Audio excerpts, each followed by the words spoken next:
बिस्मिल्लाहिर्रहमानिर्रहीम। अस्सलाम वालेकुम my viewers and students of class 9th। Students, आज हम एक्सरसाइज 1.5 डिस्कस करेंगे और ये एक्सरसाइज पेज नंबर 37 के ऊपर है और अकॉर्डिंग टू स्मार्ट सिलेबस हमने इसका क्वेश्चन नंबर 2 डिस्कस करना है। क्वेश्चन नंबर 1 को हमने छोड़ दिया। अकॉर्डिंग टू स्मार्ट सिलेबस हमने क्वेश्चन 1 में डिटर्मिनेंट फाइंड करना था मैट्रिक्स का, किसी भी मैट्रिक्स का। तो क्वेश्चन 2 उन्होंने दिया हुआ है क्योंकि क्वेश्चन नंबर 2 के अंदर हमने डेफिनेटली डिटर्मिनेंट पहले फाइंड करना है, तब हम बता सकेंगे कि what are singular and non singular matrices. Question 2 में पूछता यही है कि find which of the following matrices are singular and non singular. ठीक है। सो स्टूडेंट्स, सिंगुलर मैट्रिसेस वो मैट्रिसेस होते हैं जिनका डिटर्मिनेंट, लेट अस सपोज अगर आपके पास कोई मैट्रिक्स ए है तो हम उसका डिटर्मिनेंट फाइंड करते हैं। दो वर्टिकल लाइंस इसके दोनों तरफ हम लगा देते हैं, जिसको हम पढ़ते हैं डिटर्मिनेंट। क्या पढ़ते हैं? डिटर्मिनेंट, या मॉडुलस भी कह सकते हैं। ठीक है। डिटर्मिनेंट एक नंबर होता है, एक यूनिक नंबर होता है which is associated with any matrices. ठीक है। और डिटर्मिनेंट कैसे फाइंड करते हैं? लेट अस सपोज अगर आपके पास जो है ए कोई मैट्रिक्स है जिसकी एंट्रीज हैं ए बी सी डी, ये 2x2 का जो है वो क्या है, एक मैट्रिक्स है। और डिटर्मिनेंट हम 2x2 मैट्रिक्स का या 3x3 स्क्वायर मैट्रिक्स हम फाइंड कर सकते हैं। तो यहाँ पर आपके पास जो फार्मूला है या जो प्रोसीजर है वो ये होता है कि हम ए को यानी फर्स्ट एंट्री को क्रॉस में डायगोनली जो फोर्थ एंट्री लिखी होती है उसके साथ मल्टीप्लाई करते हैं, माइनस जो सेकंड है उसको थर्ड के साथ मल्टीप्लाई करते हैं। तो किसी भी मैट्रिक्स का डिटर्मिनेंट फाइंड करने का ये फार्मूला होता है। अगर वो 2x2 मैट्रिक्स है ऑर्डर रखने वाला तो हम ये फार्मूला लगाते हैं AD minus BC। 3x3 matrices भी शामिल हैं कुछ क्वेश्चन नंबर 1 के अंदर, उनके ऊपर भी हम लेटर ऑन डिस्कशन करेंगे, लेकिन फिलहाल क्योंकि वो हमारा जो है स्मार्ट सिलेबस का हिस्सा नहीं है इसलिए हम उसको डिस्कस नहीं कर रहे। सो ये चीज़ आपने ध्यान में रखनी है कि AD माइनस BC हम जो है वो यूज़ करेंगे formula to calculate to find out the determinant of any 2x2 matrix. So in order to answer this which of the following matrices are singular or non singular, so कौन सी चीज decide करेगी कि आया given matrix जो है वो singular है या नॉन सिंगुलर, तो वो फैसला करेगा कौन? Determinant of that matrix. So that's why हम जब इसको सॉल्व करते हैं तो हम लिखते हैं कि determinant of matrix B is equal to, first of all हमने क्या करना है, दो वर्टिकल लाइंस के अंदर जो इसकी एंट्रीज हमको लिख लेना है सेम इट इज, जिस तरह से ये दी हुई है उसी तरीके से हमने इसको सिंबॉलिकली लिख लेना है डिटर्मिनेंट की फॉर्म में। ठीक है। उसके बाद हम क्या करेंगे, 3 multiply by 4, 3 multiply by 4 that is AD, A को D से मल्टीप्लाई करना है, और माइनस उसके बाद हमने मल्टीप्लाई कर देना है -6 मल्टीप्लाई बाय -2, यानी सेकंड एंट्री को हमने थर्ड एंट्री के साथ क्रॉस में मल्टीप्लाई कर देना है।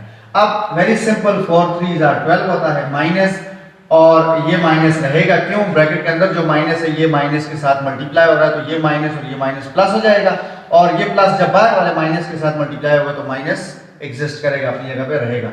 सो 6 मल्टीप्लाई बाय 2 इज अगेन 12, और हमें पता है कि दिस इज +12, साथ पॉजिटिव साइन नहीं भी है तो अंडरस्टूड है this is +12। So +12 and -12 will cancelled out और आपके पास determinant of B is equal to 0। So इसका मतलब ये हुआ कि determinant of B is 0, so matrix B is a singular matrix. ठीक हो गया। सो हम यहां से कंक्लूड करेंगे कि determinant is 0, so that's why matrix B is a singular matrix. ठीक हो गया। मैंने क्वेश्चन 2 का पार्ट नंबर 2 सॉल्व किया है, पार्ट नंबर 1 बिल्कुल इसी की तरह है। रिजल्ट क्या आएगा ये तो आप सॉल्व करेंगे आपको पता चलेगा, लेकिन प्रोसीजर यही होगा। ठीक है। और ये आप खुद सॉल्व कर सकते हैं। अब मैं पार्ट नंबर 3 को, क्वेश्चन 2 का पार्ट नंबर 3 सॉल्व करता हूं। सो क्वेश्चन नंबर 2 के पार्ट नंबर 3 के अंदर हमें एक C मैट्रिक्स दिया हुआ है, 3A -2B 2A और B। ठीक है। सो हमने क्या करना है, बताना है कि आया ये मैट्रिक्स C सिंगुलर है या नॉन सिंगुलर है। सो हम क्या करेंगे, हम लिखेंगे कि डिटर्मिनेंट ऑफ C, पहले सिंबॉलिकली आपने शो करना है कि what you are going to find. So determinant of C is equal to 3A -2B 2A और B, इनको दो सीधी वर्टिकल लाइंस में आपने लिख लेना है। अब आपने अकॉर्डिंग टू द फार्मूला आपने क्या करना है, फर्स्ट एंट्री को फोर्थ के साथ मल्टीप्लाई करना है। सो 3A मल्टीप्लाई बाय B और minus 2b multiply by 2a। ठीक है, अब यहां पर ये आपके पास आ जाएगा प्रोडक्ट, जाहिर सी बात है 3 is 3 और a और b हमें नहीं पता, कोई रियल नंबर्स हैं लेकिन हमें इनकी वैल्यूज नोन नहीं है, लिहाजा इनका प्रोडक्ट a और b का प्रोडक्ट a b होगा। यहाँ पर जो माइनस है और जो अंदर ब्रैकेट के अंदर माइनस है, ये जाहिर है bracket shows the multiplication, so minus multiply by minus is plus, और यहाँ पे 2 2 जार आपके पास हो गया 4, और a को b के साथ मल्टीप्लाई करें या b को a के साथ मल्टीप्लाई करें, product is same a b। आप इसको ba भी लिख सकते हैं, लेकिन ba को आप क्योंकि मल्टीप्लिकेशन में कम्यूटेटिव प्रॉपर्टी होल्ड होती है तो ba को आप अल्फाबेटिकली अरेंज करके a b भी लिख सकते हैं। So now these are like terms a, b and ab. So 3ab and 4ab is 7ab. और definitely a और b की वैल्यूज हमें गिवन नहीं है, so at the moment हम कह सकते हैं कि इसका आंसर 0 नहीं आया। So C is a non-singular matrix। अगर a और b की वैल्यूज हमें गिवन होती, हम उन्हें पुट कर देते, रिजल्ट को देख लेते, तो फिर हम कह सकते थे कि अगर 0 आता है तो सिंगुलर मैट्रिक्स है, 0 नहीं आता है तो नॉन सिंगुलर मैट्रिक्स है। लेकिन क्योंकि इज इक्वल टू हमारे पास 0 नहीं आ रहा डिटरमिनेंट, सो दैट्स व्हाई हमने ये कंक्लूड कर लिया कि this is a non singular matrix. ठीक हो गया students? So according to smart syllabus now we are going to solve its question number 5, exercise 1.5 का question number 5। Now students according to smart syllabus question number 5 हमने solve करना है। कहता है कि if matrix A is 2 0 -3 1, x square matrix है 2 by 2 order का, and B matrix दिया हुआ है 1 -1 -1 एंड 3, ये भी x स्क्वायर मैट्रिक्स है 2 बाय 2 ऑर्डर का, 2 रोज हैं 2 कॉलम्स हैं। हमने क्या करना है, इन दोनों मैट्रिसेस को कंसिडर करते हुए हमने वैल्यूज फाइंड करनी है। AB यानी product of matrix A and B, BA product of B and A inverse multiplicative inverse of matrix A and B inverse that is the multiplicative inverse of matrix B। So हम बारी बारी इनको solve करते हैं। So first term is AB, so हमने AB को find करना है। So solution first of all हमने लिखना है AB मतलब कि हमने A और B को आपस में क्या करना है, मल्टीप्लाई करना है। So हमने मैट्रिसेस जो है on the right hand side show करने हैं, उनकी वैल्यूज एंट्रीज, सो 2 0 -3 एंड 1, और B आपके पास आ गया 1 -1 और -1 एंड 3, ये आपके क्वेश्चन के अंदर गिवन है। ठीक है, अब यहाँ पर स्टूडेंट्स मल्टीप्लिकेशन की कंडीशन को हम पहले भी डिस्कस कर चुके हैं कि जब भी हम मैट्रिसेस को मल्टीप्लाई करते हैं तो उसकी एक कंडीशन होती है कि अगर हमारे पास जो है फॉर एग्जांपल फर्स्ट मैट्रिक्स है, लेट अस सपोज मैं उसे I1 कह देता हूँ और दूसरा मैट्रिक्स उसको I2 कह देता हूँ, सपोज कर रहे हैं ना हम, और इसका आर्डर आपके पास है फॉर एग्जांपल 2 बाय 3 और इसका आर्डर आपके पास है 3 बाय 1, तो ये शो करता है किसको, रोज को, और 3 शो करता है किसको, कॉलम्स को। So number of rose and number of columns, और दूसरे मैट्रिसेस में भी ये सिचुएशन है कि this shows the number of rose and this shows the number of column. अब स्टूडेंट्स यहाँ पर जो मल्टीप्लिकेशन की कंडीशन होती है उसके लिए ये दो चीजों का आपस में इक्वल होना जरूरी होता है। यानी अगर आप I1 I2 फाइंड कर रहे हैं, that is I1 I2 I mean कि द फर्स्ट मैट्रिक्स जो ऑर्डर वाइज हमने लिखा वो I1 है और I2 जो है वो ऑर्डर वाइज दूसरे नंबर पर है, तो पहला मैट्रिक्स उसके कॉलम्स की तादाद इक्वल होनी चाहिए दूसरे मैट्रिक्स की रोज की तादाद की। इफ इट इज सो, अगर ऐसा है, then this multiplication is possible, these two matrices are comfortable for the multiplication। so यहाँ पर तो कोई इशू ही नहीं है क्योंकि दोनों matrices स्क्वायर मैट्रिक्स हैं, तो डेफिनेटली इनका जो है एक का भी ऑर्डर 2 बाय 2 है, दूसरे का भी ऑर्डर 2 बाय 2 है, सो इसके कॉलम 2 है, पहले के रोज 2 है और कॉलम दूसरे के जो है वो 2 है, तो आपस में इक्वल है, so definitely multiplication is possible. Now how to multiply these two, अब हमने ये देखना है कि इनको मल्टीप्लाई कैसे करेंगे। ठीक है, वेरी सिंपल स्टूडेंट्स, आपने क्या करना है, फर्स्ट रो को पकड़ना है, यानी फर्स्ट रो, और उसे मल्टीप्लाई करना है अपने फर्स्ट कॉलम के साथ। फर्स्ट रो की पहली एंट्री को आपने कॉलम की पहली एंट्री से मल्टीप्लाई करना है, दैट इज 2 मल्टीप्लाई बाय 1, और इसको शो करना है अपने ब्रैकेट में। उसके बाद आप लिखेंगे बीच में प्लस, फिर दूसरी एंट्री जो है पहली रो की यानी 0, उसको आपने कॉलम की दूसरी एंट्री से मल्टीप्लाई करना है, यानी 0 मल्टीप्लाई बाय -1, फिर आपने बीच में स्पेस छोड़नी है और अगेन इस प्रोसेस को रिपीट करना है फर्स्ट रो के लिए, लेकिन अब आपने कॉलम कौन सा सिलेक्ट करना है, 2। सो 2 मल्टीप्लाई बाय -1 हो जाएगा, बीच में स्पेस देनी है बिकॉज अब आपने कॉलम चेंज कर दिया है। सो जब आपने कॉलम चेंज किया है, पहले वाले की बारी खत्म हुई, अब दूसरे की बारी है, कॉलम चेंज हो गया तो आप बीच में स्पेस दोगे। सो 2 मल्टीप्लाई बाय -1 प्लस, बीच में प्लस आपने लिखना है, 0 मल्टीप्लाई बाय 3, 0 मल्टीप्लाई बाय 3। अब आप क्योंकि पहली रो को कॉलम 1 कॉलम 2 दोनों के साथ मल्टीप्लाई कर चुके हैं, सो नाउ अब बारी है किसकी, रो 2 की, यानी R2 की बारी। इस रो को आप मल्टीप्लाई करेंगे बारी बारी इन दोनों के दोनों कॉलम्स से, ठीक है। अब क्योंकि यहाँ पे आप सेकंड रो में आ गए हैं, तो जब आप प्रोडक्ट वाला मैट्रिक्स लिख रहे हैं उसमें भी आप सेकंड रो में जाएंगे। सो -3 multiply by 1 plus 1 multiply bye -1, यानी सेकंड रो का पहला एलिमेंट पहले कॉलम के पहले एलिमेंट से और सेकंड रो का दूसरा एलिमेंट पहले कॉलम के दूसरे एलिमेंट के साथ, यानी पहला पहले से दूसरा दूसरे से।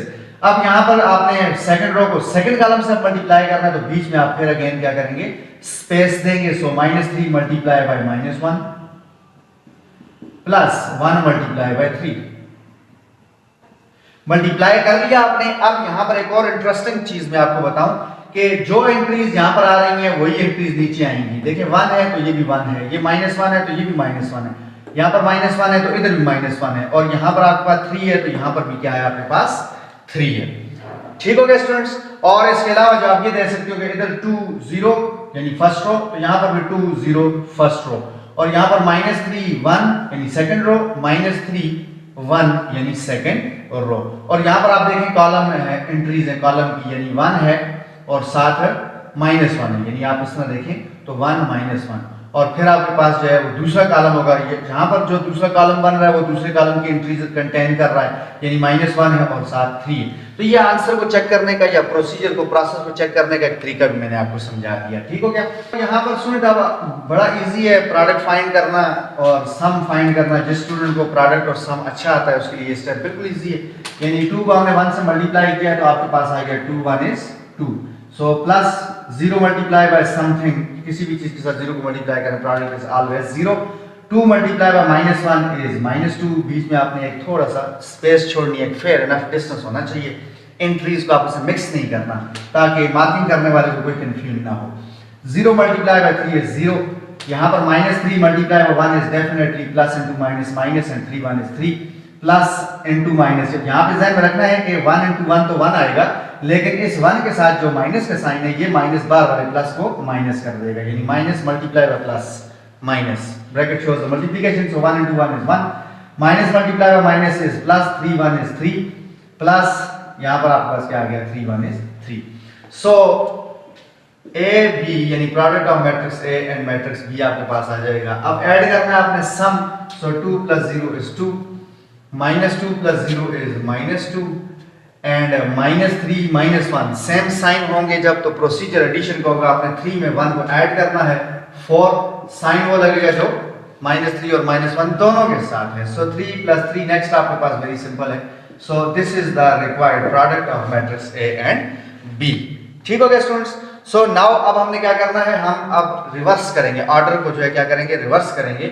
और अब हमने बी ए फाइंड करना है, यहां से ऑनवर्ड हमने क्या फाइंड करना है, यानी बी ए। अब ए बी और बी ए में फर्क क्या है, आप देख रहे हैं कि पहले पार्ट में ए पहले है बी बाद में है, जबकि यहां पर क्या सिचुएशन है, पहले पार्ट में तो ये सिचुएशन है A is order wise first and B is second, but now order wise B is first and A is second. जब ऑर्डर चेंज होता है तो फिर आपने ध्यान में रखना है कि फार्मूला वही होगा कि ऑर्डर जो है दूसरे वाले का पहले और पहले वाले का बाद में, और अगेन आपने देखना है कि अब पहले नंबर पर क्योंकि बी है तो बी के कॉलम्स की तादाद इक्वल होनी चाहिए ए के, यानी सेकंड जो आपके पास मैट्रिक्स है ए उसकी रोज के। और यहाँ पे मैंने आपको पहले कहा कोई इशू नहीं है क्योंकि दोनों स्क्वायर मैट्रिसेस हैं, दोनों का ऑर्डर ही सेम है, तो डेफिनेटली यहाँ पे मल्टीप्लिकेशन पॉसिबल है।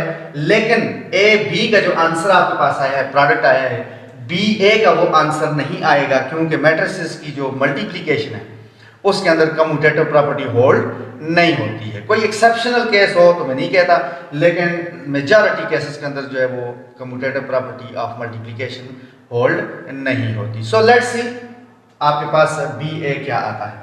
सो स्टूडेंट्स आपके पास मैट्रिसेस वही हैं बी और ए, अब आपने यही यूज करने हैं, सिर्फ ऑर्डर चेंज करना है। नाउ बी ए बी पहले ए बाद में, बी की जगह पर आप बी का मैट्रिक्स लिखेंगे और ए की जगह पर आप ए का मैट्रिक्स, और बीच में कोई साइन नहीं है तो डेफिनेटली इट शोज दैट कि ये मल्टीप्लिकेशन है।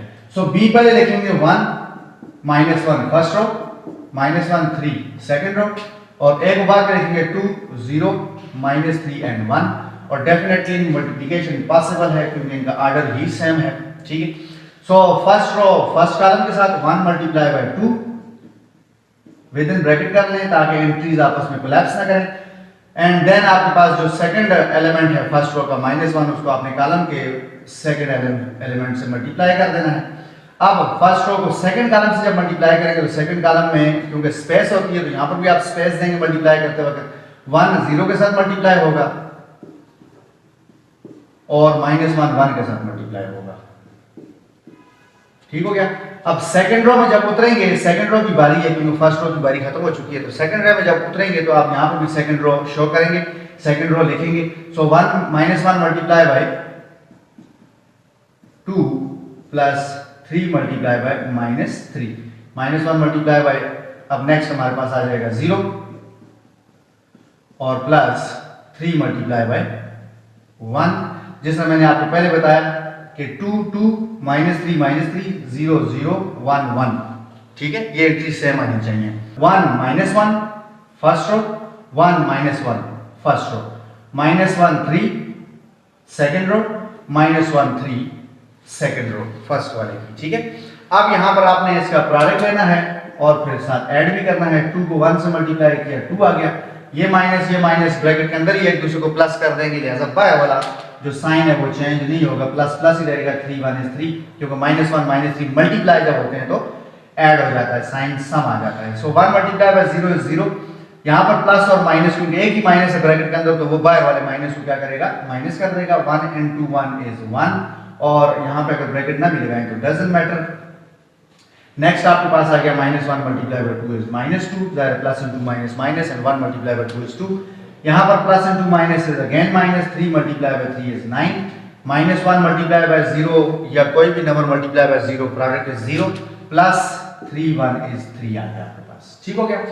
नाउ स्टूडेंट्स, बी ए का जो प्रोडक्ट आपके पास आ गया वो है 2 प्लस 3, फर्स्ट एंट्री आ जाएगी 2 और 3 का सम दैट इज 5। सो 0 -1 आपके पास आ जाएगा -1, क्योंकि 0 कोई इफेक्ट नहीं डालेगा, 0 ऐड हो रहा हो या सब्ट्रैक्ट हो रहा हो कोई इफेक्ट नहीं डालेगा। सो -1 -1, -2 -9 -11, क्योंकि प्रोसीजर एडिशन का होगा, साइन सेम है, साइन वो जो दोनों के साथ है। और नेक्स्ट आपके पास आ गया 0 + 3 इज 3। आप चेक कर सकते हैं, ए बी आपने फाइंड किया अभी थोड़ी देर पहले और बी आपके पास आ गया है, तो आप देख सकते हैं दोनों का आंसर आपस में इक्वल नहीं आ रहा। यानी वैसे मैं आपको बाय द वे एक बात बता रहा हूं कि A B is not equal to B A, so it means that के मल्टीप्लिकेशन में, मैट्रिसेस में मल्टीप्लिकेशन की जो कम्यूटेटिव प्रॉपर्टी है वो होल्ड नहीं होती है। ठीक हो गया स्टूडेंट्स। सो क्वेश्चन नंबर 2 और क्वेश्चन नंबर 5 के हमने 2 पार्ट कर लिए हैं। अब इंशाल्लाह हमने जो क्वेश्चन नंबर 5 का पार्ट नंबर 3 है और 4 है, और जो आगे उसने और इंस्ट्रक्शन एक दी हुई है कि प्रूव करना है A B whole inverse is equal to B inverse A inverse and B A whole inverse is equal to A inverse B inverse. इसको इंशाल्लाह हम अपनी नेक्स्ट वीडियो के अंदर डिस्कस करेंगे। सो तब तक के लिए अल्लाह हाफिज।